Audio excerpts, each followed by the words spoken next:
The barrier keeping millions of people out of gyms isn't access, it isn't cost, it isn't time.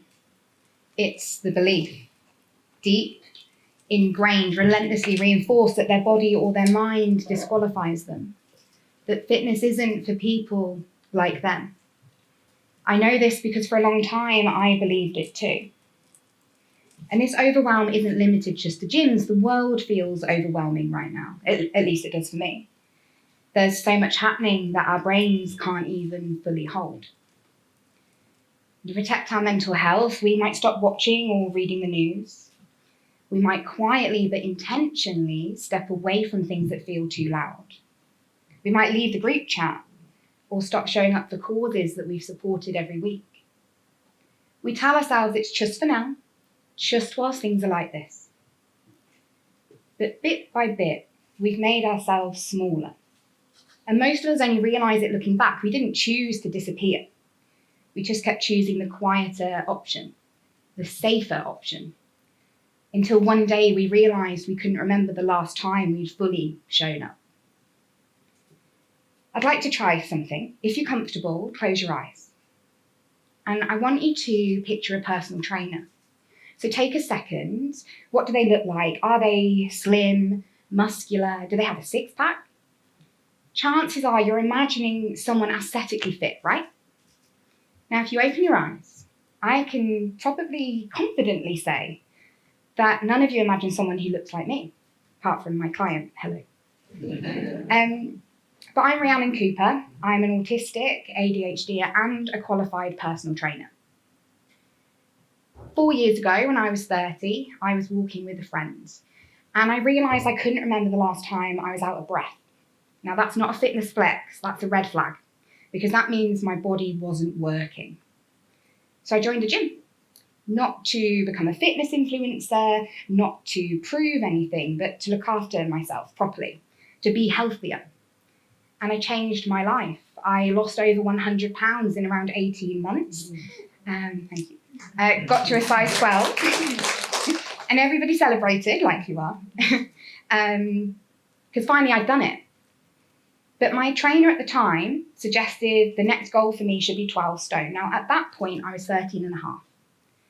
And I remember feeling disheartened because actually my goal was always to be healthier, to move my body more, to feel stronger. And I had achieved those goals. But it was as though that didn't matter to anybody else. It was always, is that number on the scale small enough? So I left that PT. And I left that gym. In fact, I stopped training altogether.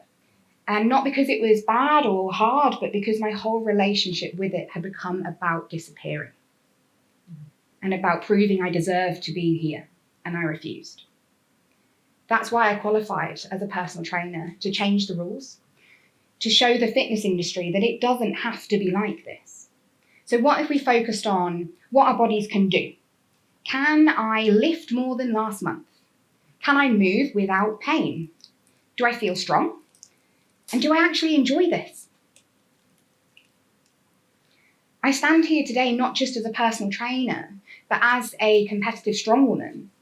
I wear clothes that show my body instead of hiding it, and I post photos online despite trolls saying a fat person can't be a fitness professional.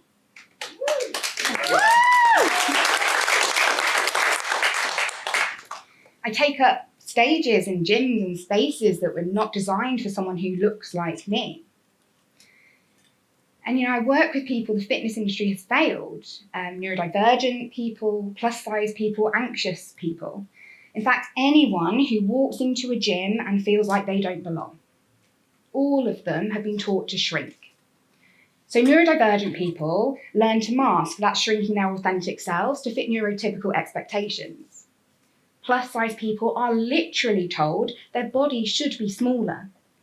And anxious people make themselves small, quiet, unobtrusive, hoping if they don't take up too much space, they'll be safe.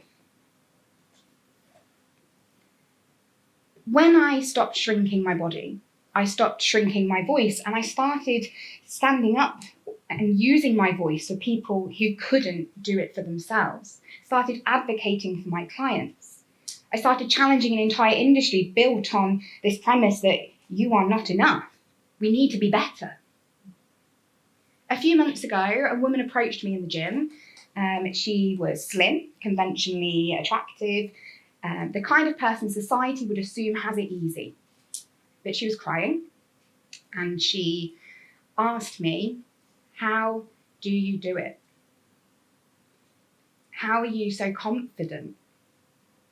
How do you wear what you wear and just exist like that?" It was as though she thought I must have found the secret switch that means I just don't care what people think because I show up visibly different. Now, this woman, by every metric society uses, had made it. So she was thin, she was conventionally beautiful, she wore the right size, and yet there she was standing in front of me, the fat woman, asking how to exist. You see, shrinking isn't about bodies. In fact, it never was.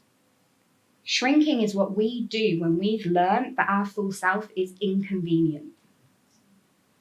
Her full self had been inconvenient to someone. Mine had been inconvenient to an industry, and maybe yours has been inconvenient to someone too. And I didn't know what to say in this moment. I'm a personal trainer, not a therapist, so I just told her the truth. It's not easy. It's hard every single day.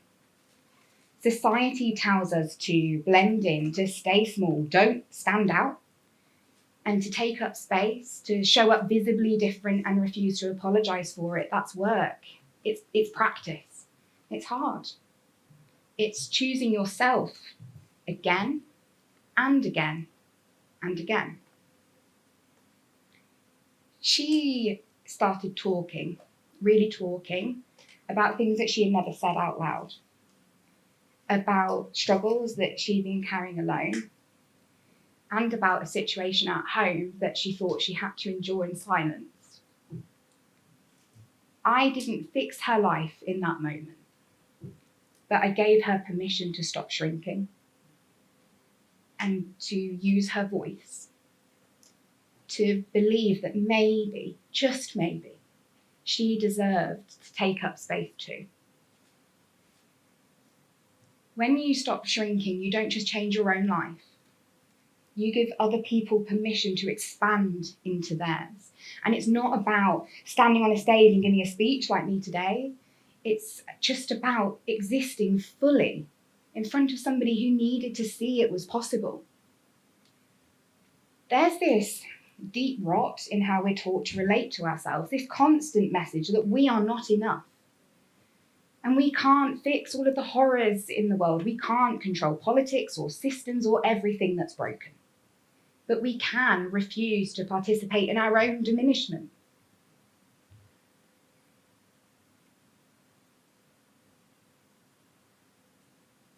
I think back to the time I realised I couldn't remember being breathless and how it kick-started my entire health and fitness journey. And it's led me here today to tell you that you don't need to be smaller to be worthy. You don't need to shrink to belong.